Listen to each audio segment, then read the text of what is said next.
Les damos la cordial bienvenida a este espacio de reflexión del Evangelio según San Juan.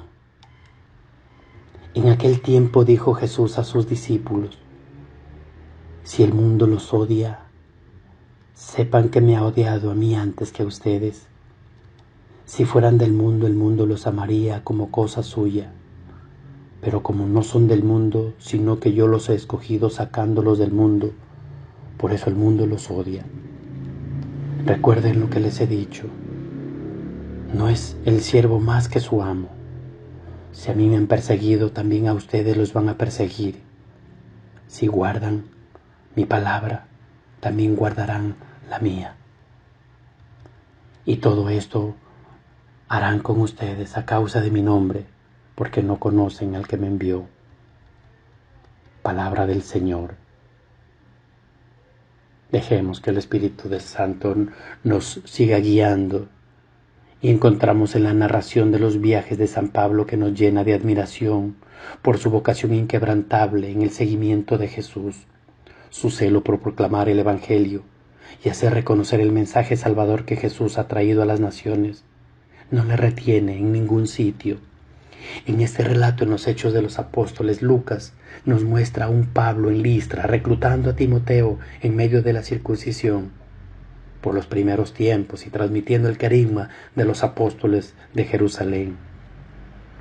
Pablo hace iglesia intentando robustecer la fe de los creyentes en Jesús, pero en ese Cristo resucitado, aunando en la comunión fraterna por medio del Espíritu, el mismo Espíritu que le lleva a dirigir hacia Macedonia en Grecia, donde le impulsa la visión por el Espíritu en la que suscita mediante un sueño en que un macedonio le ruega su presencia.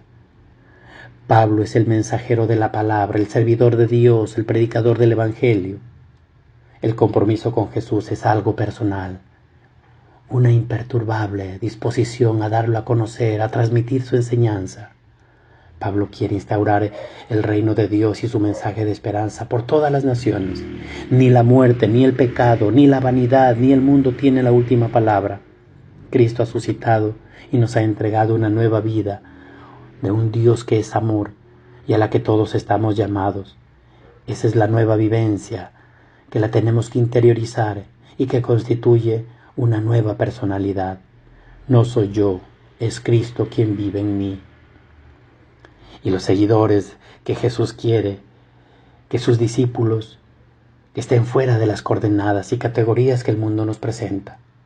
Cuando Jesús le pide al joven rico, dispuesto a seguirle, dejar todo, dalo a los pobres, le dice: ven y sígueme.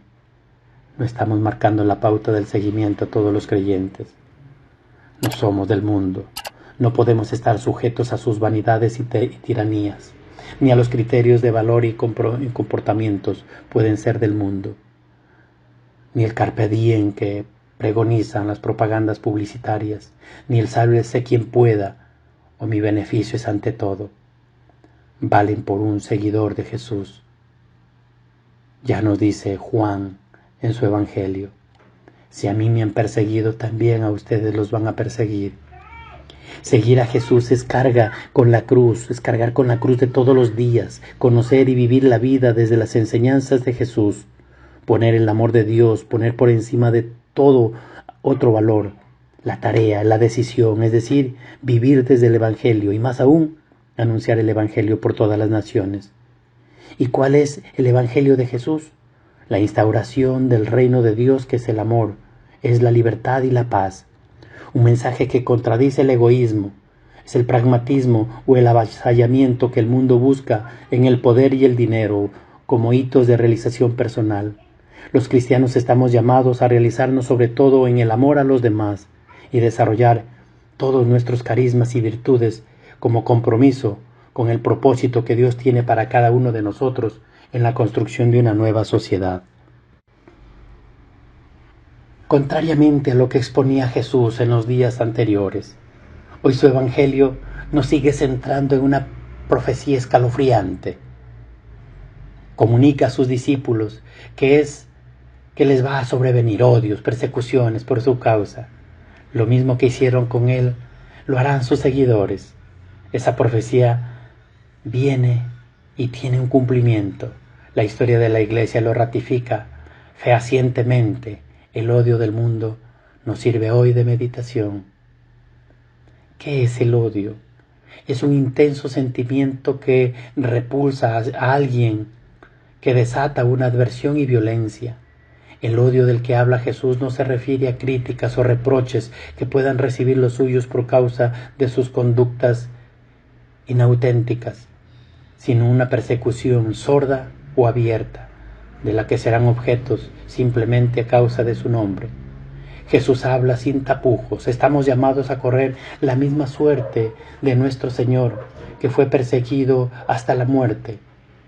El mundo que odia a sus discípulos no es el conjunto de los seres creados o la sociedad sin más, sino ese ambiente que rechaza a Jesús, a lo que representa. ¿Por qué ese odio? En un famoso discurso de la anatomía del odio, encontramos ahí uno de los pensadores, la explicación interesante. En la subconsciente de lo que odian domina la perversa sensación de ellos, que son los únicos auténticos, portadores de la verdad absoluta. Así pues, la razón última del odio estriba en una mentira, una falsedad insalvable en nuestras ocasiones. Acusan a sus discípulos de ser malos porque no coinciden ni abrazan su manera de pensar. Y así lo dicen exactamente de Jesús. No conocen al que me ha enviado. Ese odio es el resultado del choque del Evangelio con muchos criterios que nos propone el mundo. ¿Qué hacer ante este odio? Ante todo, no nos extrañemos de que estas cosas ocurran. Existirá siempre un odio irracional contra los verdaderos seguidores de Jesús. Tenemos que estar preparados para afrontarlo. Indica, por otra parte, la autenticidad de nuestra vida, pero hemos de evitar envolvernos violentos. Somos enviados como corderos en medio de lobos, y hay peligros reales en la que no podemos convertirnos en lobos. Por el contrario, tratemos de resistir unidos en Cristo y fijando nuestra mirada en Él y en su reino, recordando que lo que predicamos no nos predicamos nosotros mismos, sino que predicamos el Evangelio de Dios, y lo tenemos que predicar con nuestra vida, aunque el mundo se oponga, y decir como siempre Pablo lo está diciendo: yo no soy el que vive, es Cristo el que vive en mí, y el que ha venido a dar testimonio a todas las naciones. A las persecuciones las vamos a tener siempre. Justamente en estos días vamos a vivir muchas cosas de esas, por las nuevas normas que nos están proponiendo. Ahora le llamamos una nueva normalidad, que en realidad nos estamos nosotros mismos, si no somos ordenados, créanlo que, entre comillas, la nueva normalidad nos va a llevar a la muerte. Por eso es que tratemos de hacer las cosas bien, y que la Iglesia no seamos ese centro de desorden al cual ya comienzan a apuntarnos con el dedo. Piensan que porque vamos a regresar a la Iglesia a buscar nuestra oración, piensan que vamos a ser un centro de contaminación, como lo están haciendo en España, que los están maltratando muchísimo. Nosotros nos mantenemos en oración y seguir anunciando el reino de Dios por todos lados. Gloria al Padre, al Hijo y al Espíritu Santo, como era en el principio, ahora y siempre, por los siglos de los siglos. Amén.